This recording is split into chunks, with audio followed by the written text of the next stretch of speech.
वालेकुम, I am doctor Saad from Karachi. आज का हमारा टॉपिक है ब्लड प्रेशर। वीडियो स्टार्ट करने से पहले आप लोगों से गुजारिश है मेरे चैनल को सब्सक्राइब कर दें, वीडियो को लाइक कर दें और शेयर कर दें। अब चलते हैं हम अपने टॉपिक की तरफ। आज का हमारा टॉपिक है ब्लड प्रेशर, जिसको हाइपरटेंशन भी कहा जाता है। हार्ट जब पंप करता है और जैसे ही पंप करता है तो एक प्रेशर क्रिएट होता है ब्लड के अंदर। वो प्रेशर के थ्रू ब्लड पूरी बॉडी में सर्कुलेट होता है और हार्ट जब पंप करता है तो एक ट्यूब निकलती है जिसे हम एओर्टा कहते हैं। इसकी काफ़ी ब्रांचेस होती हैं। ये राइट हैंड को सप्लाई करती है, फिर ब्रेन को सप्लाई करती है, फिर लेफ़्ट हैंड को सप्लाई करती है, फिर घूम कर आके चेस्ट पे सप्लाई करती है, फिर पेट पे सप्लाई करती है, फिर टांगों पे सप्लाई करती है। इन बिटवीन की पूरी बॉडी पे ब्लड सर्कुलेट करती है। इस प्रेशर को हम ब्लड प्रेशर कहते हैं। अब हम चलते हैं इसकी रेंज की तरफ। ब्लड प्रेशर की रेंज जो होती है वो 120/80 होती है। सिस्टोलिक और डायस्टोलिक में कन्वर्ट होती है। सिस्टोलिक ब्लड प्रेशर 120 होता है और डायस्टोलिक ब्लड प्रेशर जो होता है वो 80 होता है। अच्छा, अब आपका सिस्टोलिक ब्लड प्रेशर 120 से 130 हो, 140 हो, या डायस्टोलिक ब्लड प्रेशर आपका जो 90 या 100 की तरफ हो, तो आपको बीपी मॉनिटरिंग करनी है 3 से 4 दिन तक। अगर आपके 3 रीडिंगें बड़ी भी आती हैं तो आपको ब्लड प्रेशर की गोली का इस्तेमाल करना है। अक्सर लोगों को आपने देखा होगा जो ब्लड प्रेशर के मरीज़ होते हैं उनका हार्ट का साइज़ बड़ा होता है, जिसे हाइपरट्रॉफी ऑफ द हार्ट भी कहा जाता है। इसकी वजह से क्या होता है, जब ब्लड प्रेशर बढ़ता है तो हार्ट पे प्रेशर बढ़ता है, तो वो प्रेशर की वजह से हार्ट के मसल्स बढ़ना शुरू हो जाते हैं और ये ब्लॉकेज भी कराती है। जिसकी ब्लॉकेज कराने की वजह से क्या होता है, आपको हार्ट अटैक हो सकता है और आपका ब्रेन स्ट्रोक भी हो सकता है, और इसके अलावा ये रीनल फेलियर भी करा सकती है। अब हम चलते हैं इसकी कॉजेज़ की तरफ। जो इसमें कॉजेज़ जो इसकी हैं प्राइमरी और सेकेंडरी। प्राइमरी कॉजेज़ में जो आती है इसकी 95% जो अननोन कॉज है, मगर एक इसकी कॉज जो बनती है वो तनाव, टेंशन, स्ट्रेस है। जिसकी वजह से अक्सर आपने लोगों को देखा होगा कि कहते हैं कि टेंशन की वजह से हमारा ब्लड प्रेशर बढ़ गया, स्ट्रेस की वजह से हमारा ब्लड प्रेशर बढ़ गया। एक ये इसकी कॉज है। सेकेंडरी कॉज जो 5% होती हैं ज़्यादातर, जो होती है रीनल फेलियर की वजह से हो जाती है, हार्मोनल चेंजिंग की वजह से हो जाती है। इसके अलावा स्टेरॉयड टैबलेट के इस्तेमाल करने से हो जाती है और non steroidal anti inflammatory drugs के इस्तेमाल करने से भी हो जाती है, जिसमें ब्रूफिन, आइफोब्रूफिन, एस्पिरिन और इसके अलावा नेफ्रोक्सिन सोडियम वगैरह शामिल हैं।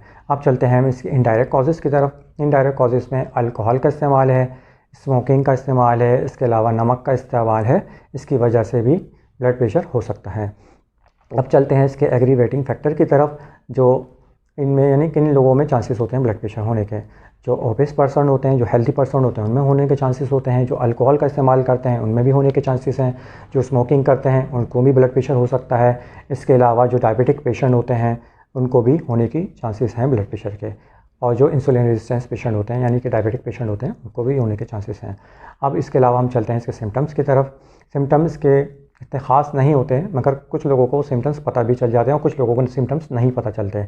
कुछ लोगों को जो पता चलते हैं वो जो ज़्यादातर उनको हेडेक होता है, घबराहट हो सकती है, उल्टी मतली की शिकायत हो सकती है। और कुछ लोगों को जिनको नहीं पता चलता उनको वो चेक कराते हैं, जब भी उनको बीपी की शिकायत होती है, जब पता चलता है उनको, जब बीपी चेक कराते हैं। इसलिए हर महीने 2 महीने के बाद बीपी चेक करा लेना चाहिए, ताकि आपका वर्कआउट हो जाए और आपको पता चल जाए आपको ब्लड प्रेशर की शिकायत है या नहीं है। और जिनको नहीं होता और जिनको होता है वो गोलियां नहीं खाते। जो नहीं खाते उनको चाहिए उनको गोलियां प्रॉपर्ली खाना चाहिए। अगर आपका ब्लड प्रेशर कंट्रोल चल रहा है, 120, 180, 120/170 इस तरह की रीडिंग आपकी डेली आ रही है, उस तरह ही रहता है, तो फिर आप ब्लड प्रेशर की इस गोली का बंद कर सकते हैं, आप स्टॉप कर सकते हैं। अब चलते हैं हम इसकी इन्वेस्टिगेशन की तरफ। इन्वेस्टिगेशन में आप कौन कौन सी इन्वेस्टिगेशन करा सकते हैं। आप ईसीजी करा सकते हैं। आप इसके अलावा इकोकार्डियोग्राफी करा सकते हैं। इसके अलावा आप सीबीसी करा सकते हैं, यूरिन डीआर करा सकते हैं, यूरिया क्रेटिनिन करा सकते हैं, और इसके अलावा आप कोलेस्ट्रॉल का टेस्ट भी करा सकते हैं।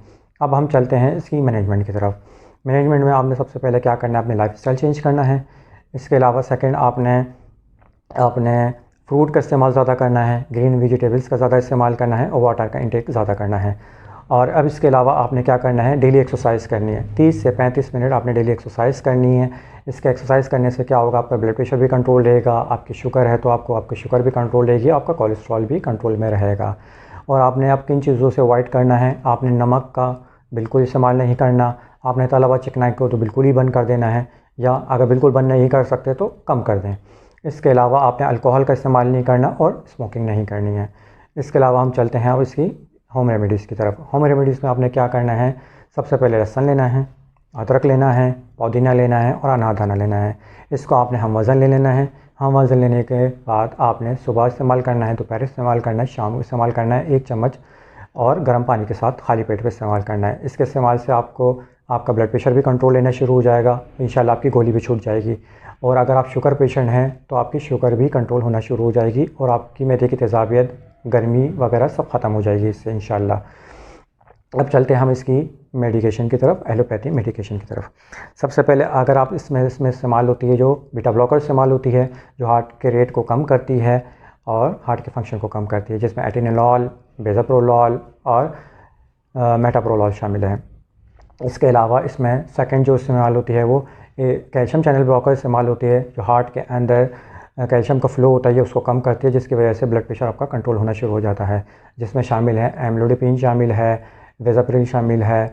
इसके अलावा हम इसमें ऐसे इनहिबिटर्स का भी इस्तेमाल करते हैं। ऐसे इनहिबिटर्स में कौन कौन सी शामिल हैं? जिस्ट्रिल शामिल है, कैपोटिन शामिल है, वोल्साटिन शामिल है, लोसाटिन शामिल है। ये ज़्यादातर उन पेशेंट को इस्तेमाल करते हैं जो डायबिटिक के साथ जिनको ब्लड प्रेशर की शिकायत होती है, उनके लिए फर्स्ट ट्रीटमेंट ऑफ थेरेपी है। इसके अलावा हम डायरेटिक भी यूज़ करते हैं, जिसमें हम लेसिक्स और फुरोसेमाइड शामिल है। ये ज़्यादातर जो हाइपरटेंशन के साथ जिनको रीनल फेलियर या किडनी का इशू होता है उसमें यूज़ की जाती है। ये पेशाब के थ्रू इसमें ब्लड प्रेशर कम किया जाता है। अगर आपको मेरी वीडियो अच्छी लगी हो तो मेरे चैनल को सब्सक्राइब कर दीजिएगा, वीडियो को लाइक कर दीजिएगा और शेयर कर दीजिएगा। अगर आप मुझसे कुछ पूछना चाहते हैं तो मुझसे कमेंट्स करके भी पूछ सकते हैं, मुझसे व्हाट्सएप पे भी पूछ सकते हैं और मेरे क्लिनिक पे आके भी मुझे दिखा सकते हैं। Doctor Saad from Karachi.